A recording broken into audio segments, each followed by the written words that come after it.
आज हम इस पे बात करते हैं कि किस तरीके से फाइनेंशियल स्टेटमेंट्स को प्रिपेयर किया जाता है। ठीक है, प्रीवियसली जिस तरीके से हमने डिस्कशन की कि नेचर ऑफ बिजनेस के अकॉर्डिंगली हम उसको प्रिपेयर कर सकते हैं। ठीक है, डिपेंड करता है कि वो मर्चेंडाइजिंग है या सर्विस इंडस्ट्री है हमारे पास, या जो है ना मैन्युफैक्चरिंग बिजनेस है, तो उसके अकॉर्डिंगली हमें स्टेटमेंट्स को तैयार करना होता है। तो कुछ चीज़ों का हमें ख्याल रखना पड़ता है इन द बिगिनिंग। ठीक है, कौन कौन सी चीज़ें होती हैं, तो उसके बारे में जो है ना थोड़ा सा हमें बताया गया है कि ओपनिंग और क्लोजिंग इन्वेंट्रीज और कॉस्ट ऑफ सेल का हम किस तरीके से सेट करेंगे, एडजस्टमेंट करेंगे पहले से। तो कहता है कि the cost of sales in the statement of comprehensive income is not the cost of goods purchased और the cost of goods produced. ठीक है, कि प्रोडक्शन की कॉस्ट या हम यहाँ पे उसका जिक्र नहीं करते कि कौन से चीजें हमने परचेज की हैं, हम उसके कॉस्ट का जिक्र नहीं करते क्योंकि वो हमारे पास कहाँ जाती है। जब हम मटेरियल वगैरह परचेज करते हैं तो वो हमारे cost of goods sold statement में मौजूद होती है, या अलग हमने जो गुड्स वगैरह परचेज करते हैं उसका अलग हिसाब होता है। ठीक है, सो यहाँ पे हमारे पास जिसका जिक्र होता है that is cost of goods sold. पहले ही मैंने कहा कि जो चीजें हम बेच चुके हैं उसके ऊपर जो हमारा खर्चा आया है। कहता है कि द एक्रूअल्स और matching concept must be applied, तो हम वो एक्रूअल्स और मैचिंग कॉन्सेप्ट्स को अप्लाई करेंगे। ठीक है, कि हम देखेंगे कि यार दोनों बराबर हमारे पास आ रहे हैं कि एक चीज को हमने बना के भेज दिया है, उसके ऊपर कितना खर्चा है और उसकी रेवेन्यू कितनी थी, तो हम उन्हीं के हिसाब से चलते हैं।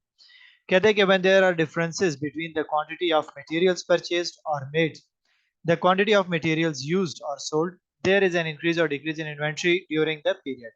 तो हम इस चीज का ख्याल रखेंगे कि जहाँ पे हमारे पास मटेरियल परचेज है, ठीक है, या हमने कोई जो है ना बनाई हुई है चीजें, तो हम उसका हिसाब किताब रखेंगे यार कितनी चीजें बिक गई हैं, कितने जो है ना इन्वेंट्री में कमी आई है, ज्यादा है, जैसे हमने प्रीवियसली देखा।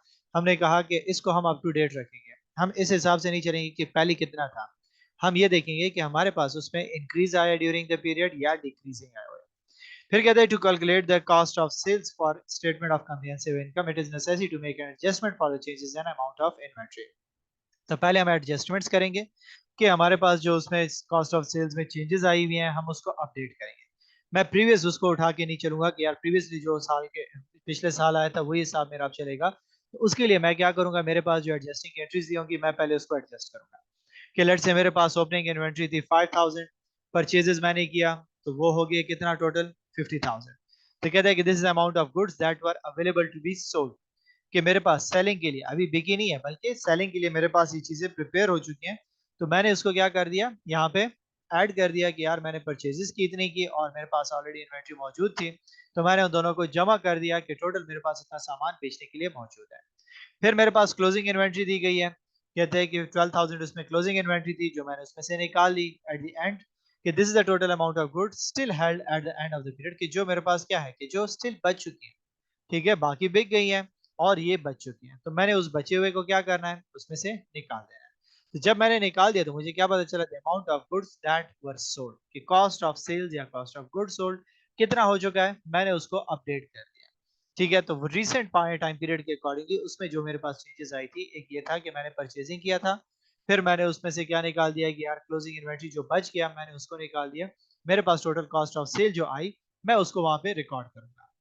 फिर कहते हैं कि ईयर एंड एडजस्टमेंट्स कौन कौन सी किस तरीके से हम उसको लेकर चलेंगे। कहते हैं कि in order to prepare financial position और statement of comprehensive income from a trial balance you need to develop a good technique in order to execute such task in an effective way.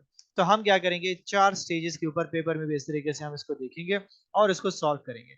तो one by one जब हम stages से चलेंगे तो हमारा question easily solve होगा। तो ये चार स्टेजेस या स्टेप्स माइंड में रखना बड़ा जरूरी है। कहते हैं कि typical question provides trial balance with few adjustment and require preparing the financial statements. ठीक है, कहते हैं कि बाकी सारी की सारी एग्जांपल्स हमने इसमें दी हुई हैं। तो कहते हैं कि कौन सा स्टेप है, पहली चीज जो आपने करनी है वो ये है, कहते हैं कि prepare the formats of financial statement of financial position and statement of comprehensive income. कि पहले आप उसको क्या करो, फॉर्मेट्स में आपको पता हो कि यार मैं किस चीज को कहाँ पे मैंने पुट करना है, कैसे मैंने उसको सेटल करना है। Then transfer amounts from trial balance to the formats. Ensure that no amount is omitted or duplicated. अब मैं वहां से एक एक करके डेटा यहाँ पे उठाता जाऊंगा, पेस्ट करते जाऊंगा। करंट एसेट दिया हुआ है, ठीक है, अब करंट एसेट्स के अंदर मैं पहले हेडिंग दे दी है करंट एसेट्स की। फिर उसमें मेरे पास कैश गिवन है, मैं कैश लिखूंगा। फिर मेरे पास गिवन है अकाउंट रिसीवेबल्स, मैं उसको लिखूंगा या ट्रेड रिसीवेबल्स। फिर मैं लिखूंगा जी मार्केटेबल सिक्योरिटीज। ठीक है, फिर मेरे पास वहां पे हेडिंग गिवन होगी डाटा के अंदर कि मुझे जो है ना गिवन है क्या चीज, इन्वेंट्रीज गिवन है। तो इन्वेंट्रीज में मैं देखूंगा कि मेरे पास कोई चेंजेस तो नहीं, चेंजेस हुई तो मैं पहले उसको अपडेट करूंगा, फिर उसके बाद मैं उसकी अमाउंट को यहाँ पे पुट करूंगा। फिर डेप्रिसिएशन गिवन है मैं उसको वहां पे पुट करूंगा। तो वन बाय वन मैं क्या करूंगा, एक एक आइटम वहां से उठाता जाऊंगा, यहाँ पे मैं अपने पास नोट करते जाऊंगा कि हाँ ये चीजें मैंने वहां पे पुट कर दी, ताकि मुझसे कुछ डेटा मिस ना हो। फिर कहते हैं कि incorporate the double entry effects of adjustment the relevant figures in the form. और फिर मेरे पास जो मैंने क्या किया, एडजस्टमेंट्स किए, ठीक है, तो उनको मैं क्या करूंगा, वहां पे पुट करूंगा, उनको इनकॉर्पोरेट करना शुरू कर दूंगा कि हाँ ये जो मेरे पास चीजें थी इनमें मेरे पास एडजस्टमेंट्स आई हुई हैं, मैं उसके एंट्रीज वगैरह करके उसको सेटल करूंगा। एंड देन कहता है कि परफॉर्म सब टोटल्स एंड ग्रैंड टोटल्स। फिर जब मैंने एडजस्टमेंट भी कर ली, मेरे पास तमाम डाटा वहां पे प्रॉपरली पुट हो गया, अब मैं क्या करूंगा, उनको ऐड कर दूंगा, जो मेरे पास एंड आ जाएगा, probably balance sheet will be equal, income statement probably will be fine. तो इस तरीके से हम इसको एडजस्ट करेंगे। अब यहाँ पे हमें एग्जांपल दिया, जैसे देखिए सेल्स गिवन है, परचेजेस, वेजेस, रेंट, ठीक है, हीटिंग एंड लाइटिंग, अब ये सारे एक्सपेंसेस हैं, ठीक है। रेवेन्यू का हमें अंदाजा क्या हो गया कि उसको राइट साइड पे लिखा गया, लेफ्ट साइड पे इन्होंने क्या कर दिया, इसको लिखा हुआ है जो हमारे पास एक्सपेंसेस है, डेबिट है। फिर कहते हैं कि इन्वेंट्री हो गई कि स्टार्ट में हमारे पास इतनी मौजूद है। ड्राइंग्स, बिजनेस से पैसे निकले हुए हैं, अब ये आइटम मेरा किस चीज का है, मैं इसको भी साथ में देखते जाऊंगा ना कि ड्राइंग मेरे पास कहाँ पे आ रही है, मैं उसको भी देखता रहूंगा कि ये जो है ना मेरा बैलेंस शीट का आइटम है, तो बैलेंस शीट में कहाँ पे कैपिटल पे आएगा। फिर अलाउंसेस फॉर डाउटफुल डेट्स है, मैं उसको एडजस्ट करूंगा। फिर नॉन करंट में मुझे क्यूमुलेटिव डेप्रिसिएशन, ठीक है, अलग दिया गया है। फिर ट्रेड रिसीवेबल दिए गए हैं, ट्रेड पेबल्स गिवन है, ठीक है, तो हर एक आइटम मुझे सेपरेटली गिवन है। फिर मुझे फर्दर इंफॉर्मेशन दी गई है, क्या हुआ, एडजस्टमेंट्स हैं कि 400 old for light heating and lighting expense, 700 prepared for rent है। फिर हमारे पास बैड डेट्स हैं, डेप्रिसिएशन है और इन्वेंट्री है। और क्वेश्चन डायरेक्टली आपसे पूछा जाएगा कि जी हमें कम्प्रिहेंसिव इनकम बना कर दें और स्टेटमेंट ऑफ फाइनेंशियल पोजीशन बना कर दें एट दैट डेट, की जो डेट है उस डेट के ऊपर आप हमें बना कर दो। तो रूल नंबर वन, हमने तमाम आइटम्स को देखा, इसके बाद मैंने स्टेटमेंट्स का फॉर्मेट बनाना है। मैंने क्या कर दिया, कम्प्रिहेंसिव इनकम का फॉर्मेट बना दिया। जब मैंने फॉर्मेट बना लिया तो हमने क्या कहा कि एक एक इन्वेंट्री मैं वहां से उठाऊंगा। तो पहला मेरे पास रेवेन्यू था, मैंने उसको पुट किया।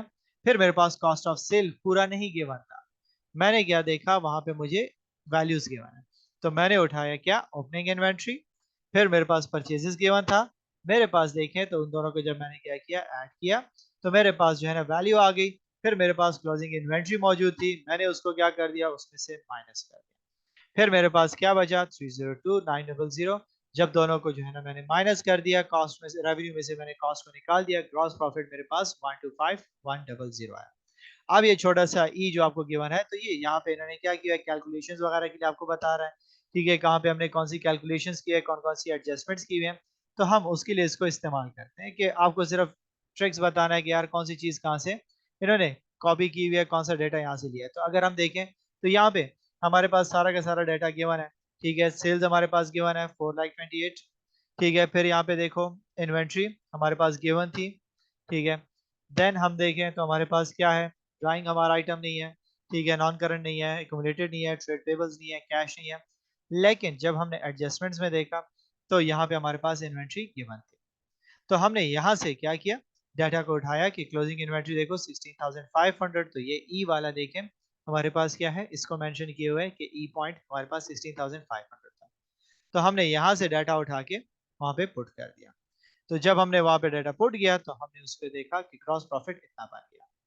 फिर हम देखें तो हमारे पास एक्सपेंसेस, एक्सपेंसेस हमारे पास अब सारे ओपन करके दिए हुए हैं, हमें जो है ना टोटल ऑपरेटिंग एक्सपेंस का नाम से नहीं दिया गया। तो हमने देखा वेजेस एंड सैलरीज गिवन थे, डेप्रिसिएशन जब हमें गिवन थी 1,46,000, तो उसके साथ यहाँ पे एडजस्टमेंट में देखें डी मेंशन किया हुआ है कि डी में डेप्रिसिएशन 10% ऑफ द कॉस्ट है, तो हमने उसी कॉस्ट का 10% लेके यहाँ पे कैलकुलेट कर दिया। फिर उसके बाद हमारे पास आ जाता है क्या, रेंट है, तो रेंट हमारे पास 14,000 वहां पे ऑलरेडी गिवन था। जब हम यहाँ पे देखें रेंट हमारे पास इन्होंने दिया हुआ है कितना है, 14,000, लेकिन we have still an adjustment, तो हमने उस एड की एडजस्टमेंट कैलकुलेट की, जिसमें हमारे पास देखें रेंट कितना है, प्रीपेड हमने एडवांस में दिया था 700, तो मैंने एडवांस पेमेंट को इसमें से क्या कर दिया, जो है ना माइनस कर दिया। सेम हीटिंग एंड लाइटिंग है, तो हीटिंग एंड लाइटिंग को आप 5,000 जो हमारे पास हीटिंग एंड लाइटिंग था, ए में हमारे पास उसकी एडजस्टमेंट क्या दी गई है, जो हमने इसको ऐड किया तो कहता है कि is owed for heating and lighting expense, कि हम ओ कर रहे हैं उसको, जब हम ओ कर रहे हैं तो फिर हमने उसको ऐड कर दिया कि वी हैव टू पे। सो हमारे पास फर्दर दोनों मजीद इंक्रीज आ गया।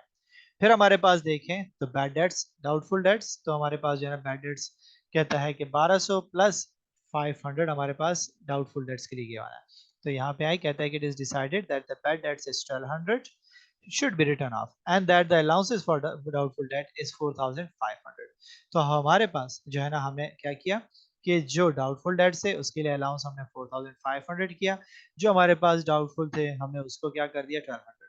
तो यहाँ पे अलाउंसेस फॉर डाउटफुल डेट्स देखें 4000 था, तो हमने उसकी वैल्यू को यहाँ पे उठाया। हमने उसको क्या देखा, कहता है कि यार हमारे पास क्या हुआ कि डाउटफुल डेट्स बैड डेट्स हमारे पास कितने थे, वो बने 1200। 500 हमारे पास एक्स्ट्रा आ गए क्योंकि 4000 थे तो हमने उसमें से 5000 को जब निकाला, देखें तो 4500 को जब हमने उसमें से निकाल दिया 4000 में से, तो कहता है कि 500 का फर्दर डिफरेंस था, तो हमने उसको ऐड कर दिया कि ये हमारे पास मजीद बैड डेट्स हैं।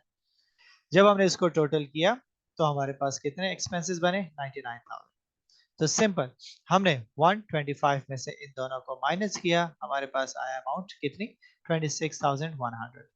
So कहते हैं कि alternatively cost of sale may be presented in a single line item supported by details given in the notes। ठीक है कि हमने जो है ना वहाँ पे उसको जो cost of sale है हम उसको अलग भी बना सकते हैं कि नोट्स में लिख लो कि यार ये cost of sale मेरे पास कहाँ से आई थी, हम उसको भी कर सकते हैं, लेकिन ये ज़रा ज़्यादा विजिबल हो जाता है कि हम हर एक चीज़ को क्लियरली सामने बता रहे हैं। तो ये हमारा इनकम स्टेटमेंट प्रिपेयर हो गया। बैलेंस शीट के आइटम्स हमारे पास गिवन थे, देखें तो नॉन करंट में कास्ट हमारे पास मौजूद थी। ठीक है, एकोमोलेटेड डेप्रिसिएशन को देखो तो हमारे पास गया था 32,000 और फिर एडजस्टमेंट थी 14,600, वो आ गया। फिर हमारे पास देखें तो क्या है करंट एसेट्स हैं। इन्वेंट्रीज देखो तो हमारे पास गिवन थी 16,500 जो हमने कैलकुलेट की। ठीक है, जो एंडिंग इन्वेंट्री थी हमारे पास हमने उसको देखा। फिर हमारे पास ट्रेड रिसीवेबल है, सी में हमारे पास रिसीवेबल्स 1200 और भी मौजूद थे। ठीक है, तो 51,000 और हमारे पास जो है 1200 हमने बैड डेट्स में जिक्र किया था।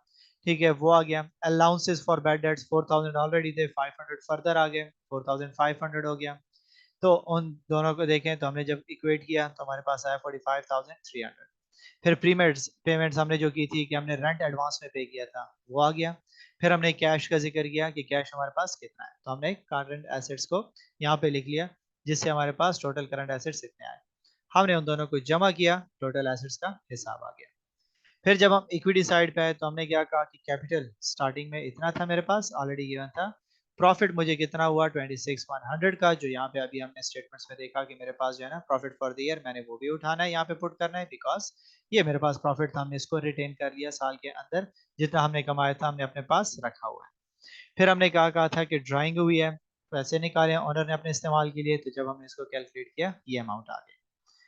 करंट लाइबिलिटीज देखो तो ट्रेड पेबल्स हमें गिवन था, एक्रूअल्स एंड प्रीपेड इनकम, तो वहां पे 400 हमारे पास एक्रूअल्स मौजूद था जो हमने ए के अंदर कहा था फॉर रिमेम्बरेंस। हम यहाँ पे देखें कि यहाँ पे हमें क्या था कि 400 out for heating and lighting, तो हम इसको स्टिल ओ कर रहे हैं, तो ये हमारे पास क्या हुआ 400 हमारे पास एक्रूअल्स में आ गया। तो हमने जब इन दोनों को जमा किया टोटल लाइबिलिटी इतनी आ गई। तो हम दोनों को अगेन जमा करेंगे तो टोटल हमारे पास आया 168,100। जब इन दोनों को देखें तो बैलेंस शीट के आइटम्स के जो है ना टोटल एसेट्स हमारे पास इक्वल आया, किस चीज के, हमारे पास टोटल लाइबिलिटीज और ओनर्स इक्विटी के बराबर आ गया। तो जब ये इक्वल आ गया तो हमारी बैलेंस शीट भी कंप्लीट हो गई। So कहता है कि note that adjustment have two effects while amounts from trial balance have been included only once। ठीक है कि एडजस्टमेंट के तो हमारे पास दो इफेक्ट्स है, देखें तो हमने यहाँ पे भी किया वहां पे भी उसकी सेटिंग की, लेकिन ट्रायल बैलेंस कहता है कि while amounts from trial balance have been included at only once, लेकिन हमने एक दफा उठाया क्योंकि एक दफा हमने वहां पे उसकी सेटिंग की हुई है, हमने एंट्रीज पास की हुई है। यहाँ पे हमने सिर्फ क्या किया उनको अपडेट किया वैल्यूज को कि जो जो मेरे पास एडजस्टमेंट्स आई हुई है जो एडिशन थे मैंने ऐड किया, जो मेरे पास नेगेटिव थे मैंने उनको माइनस कर दिया। तो अब मुझे दोबारा रिपीट करने की इसकी जरूरत नहीं है। इसके बाद एक और एग्जांपल गिवन है, ट्रायल बैलेंस हमें दिया हुआ है। ठीक है, कहता है कि the following trial balance was extracted from main ledger of Steven G a sole trader. ठीक है, सिंगल ओनर बिजनेस है, फाइनेंशियल ईयर एंड के उसने बनाया हुआ है। Land and building cost, equipment cost given है। ठीक है, एक्यूमुलेटेड डेप्रिसिएशन क्या क्या है, लैंड के ऊपर गिवन है, इक्विपमेंट्स के ऊपर है, परचेजेस हैं, रेवेन्यूज हैं, इन्वेंट्री है। ठीक है, इसलिए इन्होंने स्टार्ट में कहा हुआ है कि आपको ये चीजें स्प्लिट करनी होगी, तो कहते हैं कि आप जब दोनों के अपने अपने स्टेटमेंट्स बना लोगे फॉर्मेट्स बना लेते हो तो फिर एक एक को बारी बारी अपने अपने स्टेटमेंट्स के अंदर पुट करते जाओ, तो वो कंफ्यूजन खत्म हो गया। अब यहाँ पे देखें तो हमें इनकम स्टेटमेंट की भी आइटम्स मौजूद हैं, ठीक है, फाइनेंशियल पोजीशन के भी स्टेटमेंट जो है ना आइटम्स मौजूद हैं, तो वो थोड़ा सा कंफ्यूजिंग हो जाता है। जब मैं अगर बैठ जाता हूँ कि एक के लिए ही कि मैं पहले बैलेंस शीट के अंदर सारी चीजें पुट करूँ फिर इनकम के अंदर, तो मुझसे चीजें मिक्सअप हो जाएंगी। तो हम क्या करते हैं कि बारी बारी जो जो वैल्यू जिस वक्त आती जाती है हम उसको उसी वक्त एडजस्ट करते रहते हैं ताकि कंफ्यूजन ना हो। तो क्या देखिए एडजस्टमेंट्स कौन कौन सी हमारे पास हुई है, तो इन्वेंट्री की एडजस्टमेंट है, ठीक है, एक्रूड वेजेस है, ऑपरेटिंग एक्सपेंस है, अलाउंसेस फॉर डाउटफुल डेट्स है, डेप्रिसिएशन है। अब इन्होंने क्या किया हुआ है कि किस तरीके से इसको प्रिपेयर किया हुआ है। पहली चीज रेवेन्यू को देखो, तो हमारे पास आ गया क्या, 384200 आ गया, ठीक है। फिर उसके बाद देखो कॉस्ट ऑफ सेल्स, तो ये ऑलरेडी हमने यहाँ से देखें वैल्यूज को हम निकालते आ रहे हैं, ठीक है। स्टार्ट में देखें तो हमारे पास लैंड एंड इक्विपमेंट गिवन था, फिर हमारे पास डेप्रिसिएशन का जिक्र है, ठीक है, फिर परचेजेस हैं, फिर रेवेन्यूज हैं, तो हमारे पास ऑलरेडी गिवन है 402200 हमारे पास रेवेन्यूज गिवन है, ठीक है। फिर हमारे पास कहता है कि यार देखो वर्किंग वन को चेक करो, हमने उसमें से चेंजेस किए हुए हैं, क्या चेंजेस किए हुए हैं, तो हमने देखा कि हमारे पास क्या अपडेशंस आई हुई है। तो वर्किंग वन में क्या बात किया, कहता है कि यार सेल्स तो मेरी इतनी ही हुई है लेकिन हमने डिस्काउंट भी दिया हुआ है, तो जब मैंने सेल्स के ऊपर डिस्काउंट दिया हुआ है तो ऑब्वियसली मुझे उसको सब्ट्रैक्ट करना पड़ेगा कि नहीं करना पड़ेगा, ठीक है। तो सब्ट्रैक्शन उसकी मैं क्या करूंगा, जो मेरे पास डिस्काउंट किए वन है मैं उसको माइनस कर दूंगा। तो यहाँ पे हम देखिए वैल्यू किया हमने आइटम्स को उसका जिक्र हुआ है, ठीक है। फिर हमने क्या किया हुआ है, वेजेस एंड सैलरी का जिक्र किया हुआ है। फिर मेरे पास आ जाता है three general like operating expense है, ठीक है। फिर हमारे पास आ गया 2% ट्रेड रिसीवेबल्स, फिर 1.5% पर एनम कॉस्ट है, straight line method depreciation use किया, 25% पर इनकम डेप्रिसिएशन को यूज किया, ठीक है। यहाँ पे अगर हम आइटम्स को देखें तो यहाँ पे हमारे पास जो है ना ट्रेड पेबल्स वगैरह मौजूद हैं, ये देखें डिस्काउंट रिसीव डिस्काउंट अलाउड, तो डिस्काउंट तो मैंने रिसीव किया ना, वो तो मैं नहीं करूंगा, जो मैंने डिस्काउंट अलाउ किया हुआ है मैं उसकी वैल्यू को लूंगा। तो इन दोनों के दरमियान फर्क रखना बड़ा जरूरी है, अगर डिस्काउंट मैंने अलाउ किया हुआ है तो इसको मैं माइनस करूंगा, ठीक है। अगर मुझे डिस्काउंट दिया गया है तो फिर मैं क्या करूंगा, उसको ऐड करूंगा क्योंकि मुझे वो पैसे वापस मिल गए हैं। तो मैंने उसको डिस्काउंट को माइनस कर दिया, मैंने इसकी वैल्यू उठा के यहाँ पे ऊपर लेकर चले जाऊंगा। तो उसके साथ सामने लिखना फिर बड़ा जरूरी है कि ये मैंने इसकी वर्किंग्स की हुई है, तो वो इसकी वर्किंग्स को चेक कर सकता है। फिर कॉस्ट ऑफ सेल देखें तो मेरे पास कॉस्ट ऑफ सेल की वैल्यू 2,38,200 कैसे आई, तो हमारे पास देखिए वर्किंग टू के लिए हम जब जाते हैं तो ओपनिंग इन्वेंट्री हमें गिवन थी 50,000, purchases less returns and discount, तो मैंने क्या कहा कि हमारे पास परचेजेस हुए थे लेकिन मैंने उसको कुछ 15,000 के मैंने रिटर्न्स किए, ठीक है। 4,800 का डिस्काउंट मुझे मिला, वो वहां पे हमारे पास गिवन है, ठीक है। 15,000 का परचेजेस रिटर्न है, ठीक है। तो परचेजेस रिटर्न जब मैंने की हुई है तो वो देखें यहाँ पे हमारे पास एक तो ट्रेड अलाउंस देखें तो डिस्काउंट मुझे क्या हुआ था, रिसीव हुआ था 4,800 का, ठीक है, मैंने इसको लिख लिया। फिर यहाँ पे हमारे पास जो है ना परचेजेस का जिक्र है तो परचेजेस 2,50,000 वहां पे हमने लिख लिया, ठीक है। अब इसके बाद हमारे पास क्या है, रिटर्न आउटवर्ड्स, ठीक है, रिटर्न आउटवर्ड्स के मैंने वापस कर दिए, रिटर्न इनवर्ड होंगे तो इसका मतलब क्या हुआ कि मुझे चीजें वापस की गई हैं, तो मैंने इस स्टेटमेंट्स को गौर से पढ़ना है, ठीक है। तो आउटवर्ड रिटर्न्स हुई हैं तो हमने उनको वापस किए हैं, तो उससे मेरे पास वैल्यू आ गई ये, मैंने इन दोनों को ऐड किया, टोटल यार क्लोजिंग इन्वेंट्री मेरे पास जो है ना 42,000 गिवन थी, ठीक है। तो मैंने उसमें से 31 मई को इतनी क्लोजिंग हुई है, तो कॉस्ट ऑफ सेल मेरे पास आया 2,38,200, मैंने उसकी वैल्यू को वहां पे अपडेट कर दिया। सो मैंने जब लिखा तो 2,38,200 की वैल्यू यहाँ पे मैंने मेंशन कर दी, मैंने माइनस किया, ग्रॉस प्रॉफिट बचा, ऑपरेटिंग एक्सपेंसेस मेरे पास कितने हैं 99,260। अब मेरे पास वर्किंग थ्री को देखें तो मैंने ऑपरेटिंग एक्सपेंसेस में कौन कौन से शामिल किए, क्योंकि हमने क्या कहा कि जब मैं वर्किंग से मेथड को कर रहा हूँ उसको अलग अलग कर रहा हूँ तो फिर मैं तमाम को अलग ही कंटिन्यू करूंगा, वहां पे नहीं लिखूंगा, या फिर मैं उसी स्टेटमेंट के अंदर एक एक चीज को साथ साथ कैलकुलेट करता हूँ, जो प्रीवियस एग्जाम्पल में देखा वो मेथड भी ठीक है, जो फिजिबल हो आप उसी को इस्तेमाल कर सकते हो, ठीक है। सो वर्किंग अलग करना है या उसी के अंदर करना है। फिर यहाँ पे देखें तो वेजेस था मेरे पास 61,800 था, मैंने एक्रूवल्स ऐड कर दिए, ऑपरेटिंग एक्सपेंस था 17,700, तो प्री पेमेंट्स मैंने उसमें 300 की थी, मैंने उसकी एडजस्टमेंट की, डेप्रिसिएशन मेरे पास 1.5% था, डेप्रिसिएशन इक्विपमेंट के ऊपर 25% था, मैंने उसको पुट किया। ठीक है, फिर लोन इंटरेस्ट था मेरे पास, मैंने उसको लिखा। बैड डेट्स 4600, मैंने उसको लिखा। Increase in allowance for doubtful debt, मैंने जो उसको जो है ना इंक्रीज किया, कहाँ से आया मेरे पास, इसके साथ अब मैंने क्या करना है, डाउटफुल डेट्स की भी एंट्री करनी है। ठीक है, उसकी भी एडजस्टमेंट करनी है। तो पहले मेरे पास अलाउंस क्या था, 2% था, जिसकी वैल्यू आई 716। फिर मेरे 1 जून के ऊपर जब मैंने देखा, मेरे पास फर्दर 500 का था, तो मैंने उसमें से माइनस कर दिया 260 का। ठीक है, कि 760 मेरे पास जो है ना अलाउंसेस मैंने किए थे 760। ठीक है, डाउटफुल डेट जब 1 जून आया तो उसमें से मैंने 500 जो है ना हटा दिए थे, तो मेरे पास जो है ना कितने बचे एक्स्ट्रा, 260 का इंक्रीज इन अलाउंस मेरे पास मौजूद था। मैंने उसकी वैल्यू यहाँ से उठा के यहाँ पे पुट कर दी। जब मैंने तमाम को जमा किया, मेरे पास इसकी वैल्यू आ गई। अब मैं क्या करूंगा, इसकी वैल्यू लेके वहां पे पुट कर दूंगा। तो ये दोनों मेथड्स हैं जिसको आप फॉलो करना चाहते हो। ठीक है, वर्किंग सेपरेट करनी है या एक ही सीक्वेंस में इसको चलाना है। कोई स्टूडेंट उसके साथ कंफर्टेबल होता है कि वही साथ साथ में एडजस्टमेंट करता रहा, कोई जो है ना सेपरेटली उसको करना चाहता है ताकि मेरी स्टेटमेंट्स क्लियर नजर आए, जो उसको पढ़ने वाला है उसको आसानी से समझ आए। तो 99260, तो ये हमने यहाँ पे इसको नेट प्रॉफिट लिख दिया। एक शॉर्ट सी कम्प्रिहेंसिव इनकम मेरे पास तैयार होगी। अगर मैं वो सारी वर्किंग यहाँ पे पुट करता तो एक लेंथी किस्म का मेरे पास स्टेटमेंट बनता। सेकंड, इनकम स्टेटमेंट जो है ना फाइनेंशियल पोजीशन की तरफ आओ, तो पहला हिसाब मेरे पास लैंड एंड इक्विपमेंट है, और जो है ना इक्विपमेंट लैंड एंड बिल्डिंग और इक्विपमेंट है। तो अब उसमें मेरे पास जो है ना क्या हुआ, वर्किंग 5 में देखिए तो डेप्रिसिएशन और इसका हिसाब किताब आएगा। ठीक है, तो मेरे पास वर्किंग 5 में देखो लैंड एंड बिल्डिंग की कॉस्ट इतनी थी, एकोमोडेटेड डेप्रिसिएशन अब उसने वहां पे नहीं लेके यहीं पे उसको कर दिया। तो अब देखें कैरी अमाउंट मेरे पास कितनी आ गई, 98,200। इक्विपमेंट 80,000, 48 माइनस कर दिया, मेरे पास बचा कितना।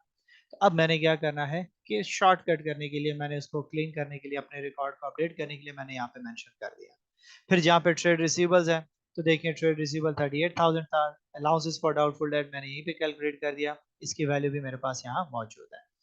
फिर मेरे पास जो और चेंजेस थी वो क्या था, 1 जून को मेरे पास ओनर्स इक्विटी कितनी थी, ईयर इनकम जो अभी मैंने कैलकुलेट किया वो मैंने पुट कर दिया। ड्राइंग्स मेरे पास इतनी हुई थी, तो एट दी 31st में मेरे पास इतना ओनर्स इक्विटी बचा हुआ है, तो मैंने उसकी वर्किंग्स भी सेपरेट कर दी। तो दोनों के अंदर हमारे पास कुछ खास डिफरेंस नहीं है मेथड्स के अंदर। One is to make it clean, ठीक है, मैं उसके लिए कैलकुलेशन अलग कर देता हूँ। ठीक है, दूसरे में मैंने क्या कर दिया, उसको आसान बनाने के लिए उसके सामने कर दिया, तो वैल्यूज वहीं से सारी की सारी पुट की। ठीक है, यहाँ पे जो है ना वर्किंग 7 इसके साथ लेके फिर आप एक कैलकुलेट करके उनको बता सकते हो कि मेरे पास कितनी अमाउंट्स आ रही हैं, किस किस्म की अमाउंट्स हैं और ये कहाँ से आए हुए हैं। तो you can go for the both methods. ये वाला इजी लगता है तो आप इसको इस्तेमाल करें। ठीक है, और अगर आपको जो है ना ये वाला मेथड आसान लगता है जिसमें हमने सारी कैलकुलेशंस इसके साथ की, तो हम इसको भी इस्तेमाल कर सकते हैं। तो जो मेथड जिसके लिए जितना सूटेबल है वो उसके अकॉर्डिंगली उसको कर सकते हैं, लेकिन वर्किंग अलग करके जो है ना उसमें थोड़ा सा कभी कभार स्टूडेंट से वैल्यू मिस हो जाती है। तो उसके लिए अगेन वही बात है, 3 स्टेजेस हमें परफॉर्म करने पड़ेंगे कि पहले मैं देखूंगा कि किस तरीके से मैंने इसको चलाना है, कैसे मैंने एंट्रीज को पुट करना है, एक एक आइटम्स आता जाएगा, मैं उसको वहां पे लिखते जाऊंगा। फिर उसके बाद मैं क्या करूंगा, वहीं पे कैलकुलेशंस वर्किंग उसकी परफॉर्म करूंगा। तो वो कर सकते हो। या फिर आपके पास अगर टाइम कंस्ट्रेंट है तो फिर आप उसी के साथ साथ जो जो वैल्यू आती जाती है उसी के एडजस्टमेंट देखते जाओ, उसी को वहां पे अपडेट करते जाओ। तो you can use any of the method. बाकी इस चैप्टर में हमारे पास फिर कॉम्प्रिहेंसिव इनकम्स जो है ना इसकी एग्जांपल्स गिवन है। ठीक है, कि किस तरीके से आपने चीज़ों को तैयार करना है, कैसे हम स्टेटमेंट्स को देखते हैं, तो ऑलमोस्ट सेम है।